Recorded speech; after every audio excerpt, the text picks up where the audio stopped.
Here I've got a 2011 Dodge Nitro with the 4.0 engine, and the owner brought it in because there is a smell of gasoline, and it didn't take long to find a problem right here. So you can see this line is the fuel feed for the fuel rail underneath the intake manifold right here. Turn on the light for you guys. And all I did was put my hand underneath this fitting. You can see the fitting actually looks moist around here, and you can see my finger is just slightly wet. The car has been sitting for a few hours, so it's not dripping drastically, or it's not like a massive leak. It's more like a seepage, very minor. Okay, it's just mainly the smell that the owner notices. So the fix here is to replace this line, right? And this line goes from here to the fuel rail underneath the intake manifold. It's a very short line, maybe like a foot long. The problem is that line is unobtained, unobtaining. You can't get the okay. So we're gonna have to make our own fuel line. Let's go ahead and pull off the intake manifold. A bunch of 8mm screws, or you can just use a flathead.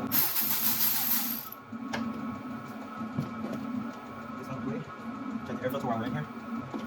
Go ahead and get this thing out of the way. Just gonna use a standard or flathead screwdriver. Loosen this clamp. And I'm gonna try out a new tool that actually my wife just bought me. She said she saw it online and it was dirt cheap, so she figured she'd get me one. So this is the first time I actually get to try it, and you can see how it works.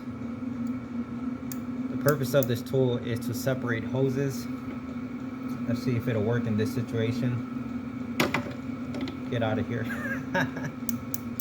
That's pretty neat. As you can see, you do need a good amount of clearance, but you know, when you're dealing with plastic things like this, because this little nipple right here that the hose goes on, it's just plastic, and if you start crushing or twisting or bending, it's super easy to snap these things off. So yeah, I mean, the tool can be useful. It just has its limitations like any other tool, I guess. Oh, there's actually one more down here. You can see it. I mean, it's not super thin right here. That's where I see it's not really wedging into some of these places. But look at that, it is getting the job done. It's making me a believer, guys. All right, that's pretty neat. So far, first impressions of the tool, pretty slick. I'm liking it. And right next to that hose, we have the EGR. So let's go ahead and get that to 8mm.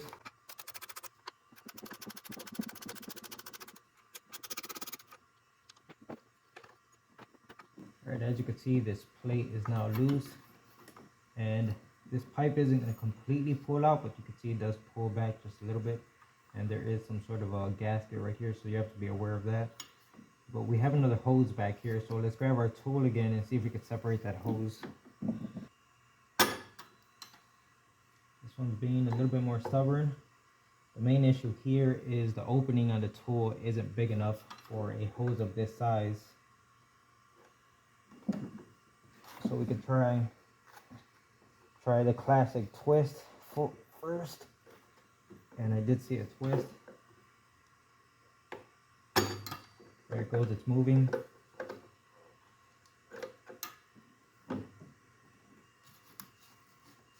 Usually the twisting of the hose is what helps to break that bond.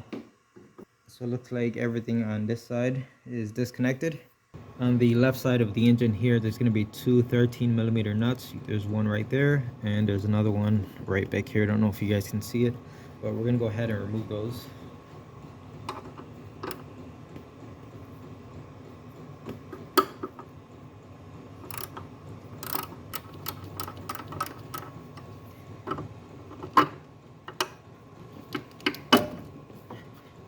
Alright, so with the two nuts removed, it lets you lower this pipe out of the way. It looks like a coolant like bypass pipe, or just some sort of a coolant transfer pipe. And then you can see we have two more nuts down here.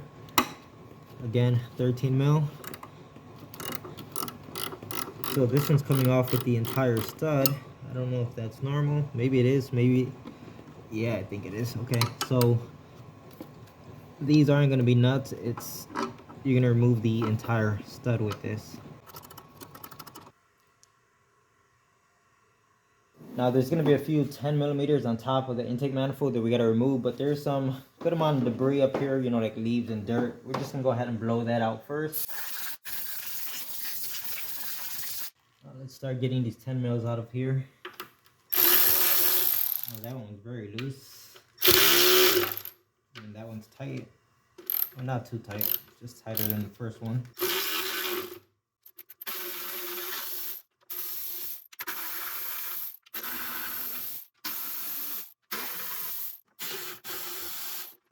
Alright, I could see the entire manifold moving, so I think it's, yeah, I think we got all of them.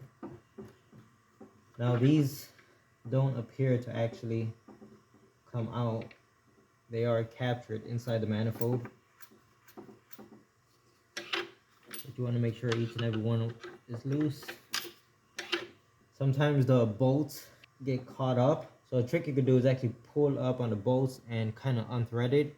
And the threads kind of catch into the plastic. And it holds each bolt up like that, as you can see. And it just helps for removing and reinstalling. Alright, let's see if we could actually get this out of here. Oh, it's kind of heavy. I was not expecting that.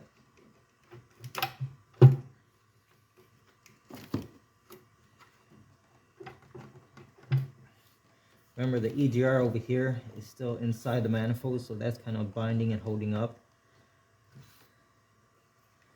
What you want to do is pull away from that EGR valve. Okay, so I don't see anything back there. I really do think it's the EGR pipe that's holding us up.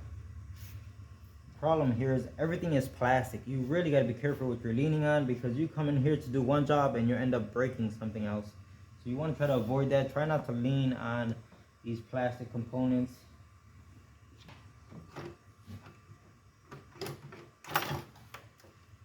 There we have it. It was the EGR valve that was... I keep saying valve, but you guys know what I mean. It's the EGR pipe. With the manifold off of the car, you can actually see the fuel line very clearly now. You can see it has that 90-degree elbow right there. Comes over here. Like I said, it's about a foot long, maybe a foot and a half. And another quick connect going into the fuel rail. So this is the part that you cannot buy. Really, if you don't have an option or a way to make a line yourself, your only other option is to go to a salvage yard. Because I searched the internet for quite a while, I came up empty-handed. Couldn't find a used one, couldn't find a new one. Called the dealer and they were like, yeah, go kick rocks, good luck, you're not gonna get that part. Even the guy at the dealer told me to go to a junkyard. So that's so that tells you something, right? Now, one of the first things you want to do is plug up these intake runners, because the last thing you want is for something to fall inside of there. So I'm just gonna go ahead and use duct tape like I always use. You can use painter's tape, sometimes I do that. I know a lot of people like to stuff rags into these ports. You could do that also. Me personally, I don't like that, but it works. People have been doing it for years. I just like to use tape. It's not going to stick the best because of the oil on the surface, but that doesn't really matter. All it needs to do is cover up these ports so that if you were to drop something by accident, the tape stops that item from falling in. And that's good enough. So both ends of this fuel line have like this little locking tab on it. So all you have to do is pop the bottom side or the back side off like that, and the front flips out. You just put it aside. And pretty much the same exact thing over here.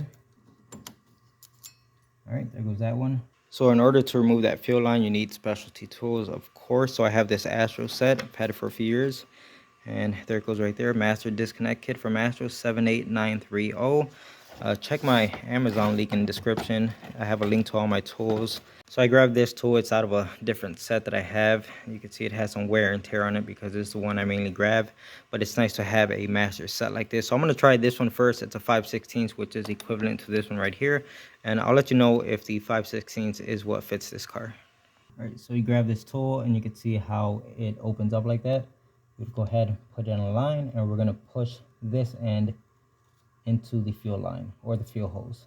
Now what you want to do is push in on this line towards your tool, and then you push the tool in and you heard it click. Now, I do have my safety glasses on right now, so in case any fuel comes spraying out, protect your eyes. You could also put a rag over this. I'm just gonna pull back on it slowly, and we'll see how much pressure is inside of here. Okay, so it's actually disconnected now. The tool did its job. Keeping my thumb over this area in case fuel comes spraying out. And there we go, completely disconnected. Barely any fuel came out, and that's to be expected when you're dealing with a connection that is actually leaking, because instead of holding the pressure, it bleeds off that pressure. So let's go ahead and repeat the same process over here. Come from the back side with the tool, push the two pieces together as I push the tool in, and pull the line back. Hopefully you guys can see this. All right, move our tool now, and here goes our prize. This is what we are here for.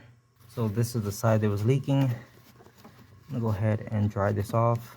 Just kind of run my finger around this. You can see it's got like a coating on it, and I don't feel anything that feels weird. Most likely what's going on here is just the O-ring, because there is a sealing O-ring.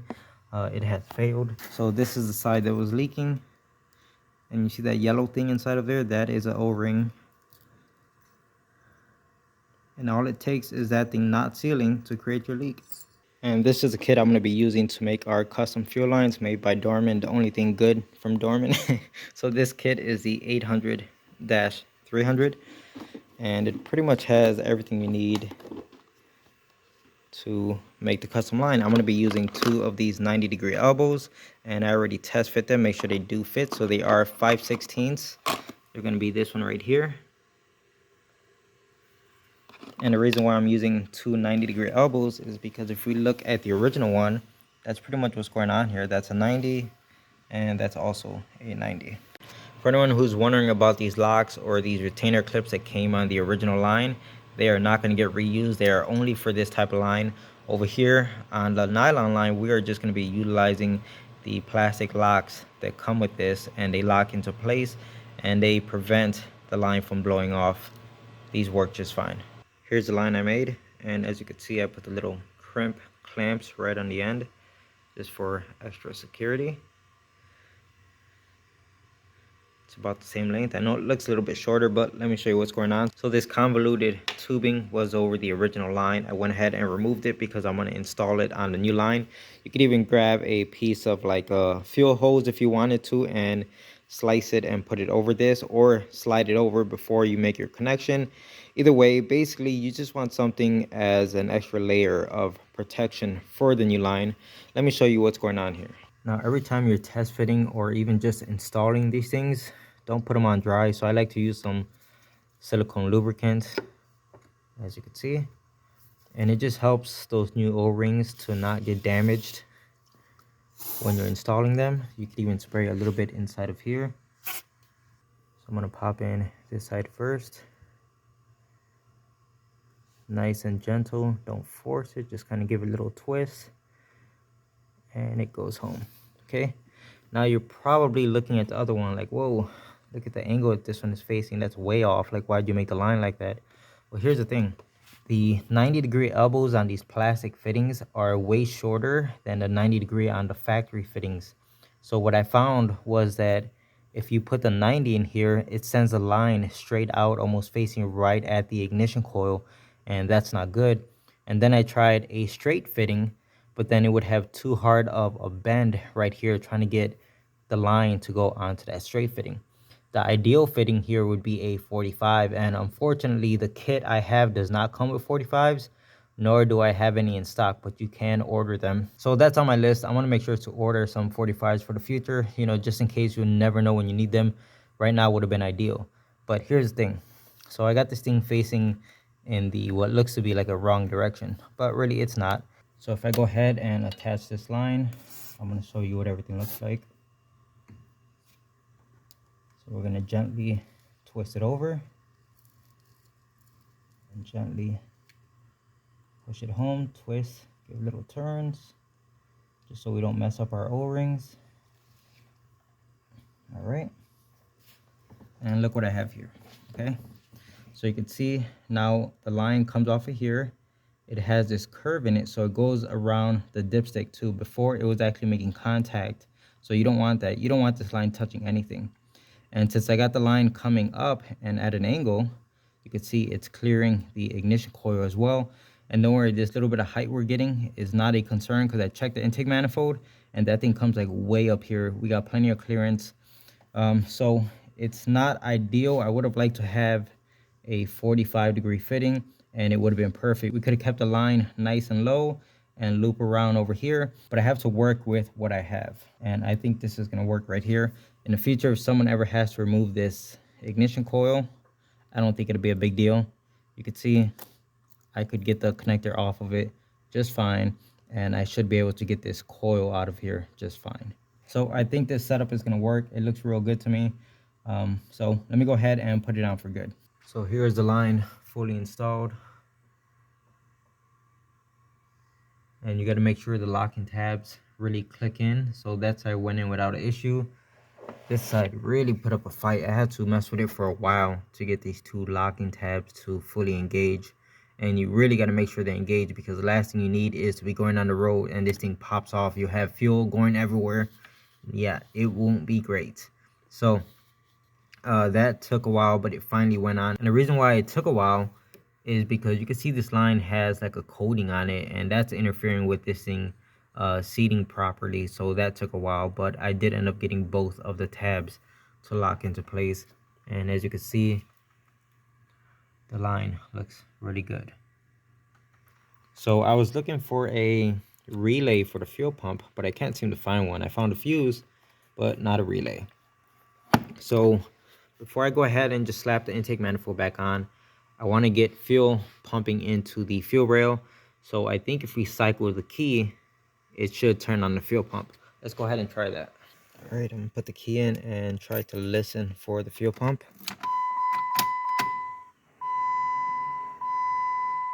I could definitely hear the fuel pump.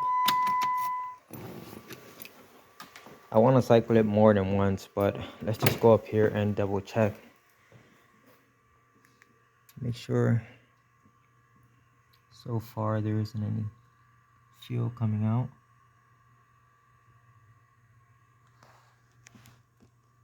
So far I'm not seeing anything. This is the side I'm more concerned with, and so far so good. All right, let's cycle the key a few times.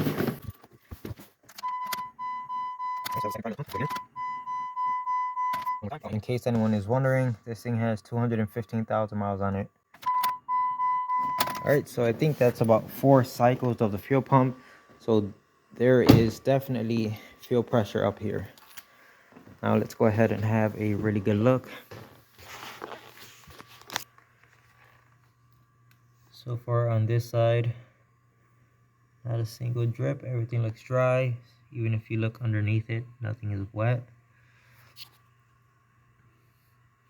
Over here, I'm not seeing anything dripping off of it either.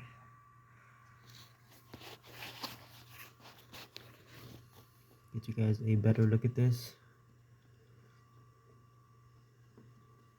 Move it around a little bit. Seems nice and secure to me. Like I said, I did have to struggle with these two locking tabs to actually lock in place, but I made 100% sure that they did, because man, that would be a bad day if the customer calls me saying that there's fuel spraying everywhere, and you know, this could start a fire. So you really got to be careful with this stuff.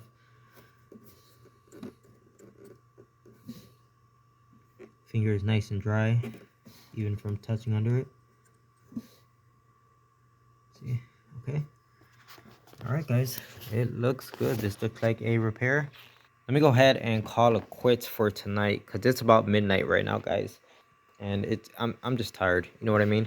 So I'm gonna go in the house and I'll come back tomorrow morning and we'll wrap this job up. As you can see, the intake manifold has a brand new gasket installed. There goes the old one right there. And we need to clean up the mating surface of where that gasket is gonna seat. So you can see I started cleaning. I cleaned half of it, which is the rear half, and I have not done the front yet. All I'm using is a 3M roll lock disc, the white one, safe for aluminum. All right, so I'm all done with the cleaning. As you can see, it looks pretty decent.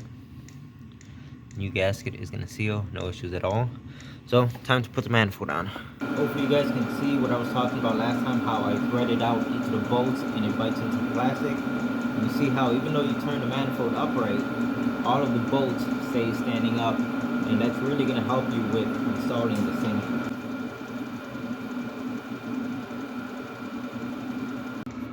This would be a pretty bad time to realize that you forgot to put the gasket for the EGR pipe. So I don't know if you noticed, but I never actually removed it. I left that gasket in place in fear of forgetting it, because then, you know, if you go through all this trouble to get the manifold on, realize the gasket's not there, you would have to pretty much take the whole thing off again. So make sure your gasket's in place. Also, here's a better shot of what I was talking about. You can see how I have all of the bolts threaded up, so we could get the manifold back in place without the bolts interfering and catching.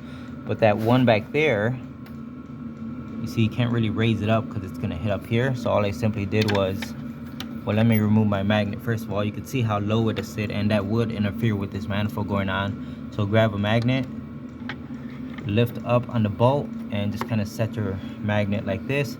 And as you can see, it's holding the bolt up like that. And it's just a little trick to help get this thing on. So at this point, guys, let me go ahead and torque all of these bolts down properly. Don't forget about the 2 studs that go over here. And I'm just gonna wrap everything up. Let me get all this put back together. All right, so I got everything put back together. And after getting the coolant bypass tube in place, I noticed that it was coming in contact with the new fuel line. So I actually cut off a piece of that convoluted tubing. It's still underneath there. I just cut off enough to put a rubber hose in place, because first of all, you don't want the fuel line rubbing on something. Second of all, you don't want it rubbing on something that's hot. So that's where this fuel line, rubber fuel line over it, comes into play. I know some people aren't gonna like it, but hey, this is what we have to work with. All right, so everything is put back together. I think we'll go ahead for our first startup.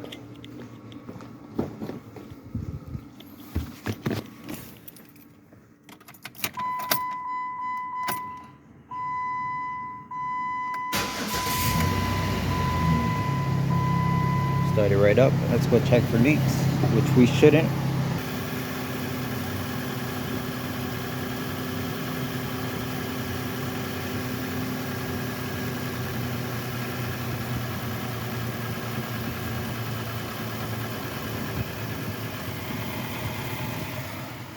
All right, so no leaks at all. I'm not concerned with the fitting that goes attached to the fuel rail, because that one I had no issues at all, clipped right in perfectly. I was concerned with this one, and we are perfectly bone dry.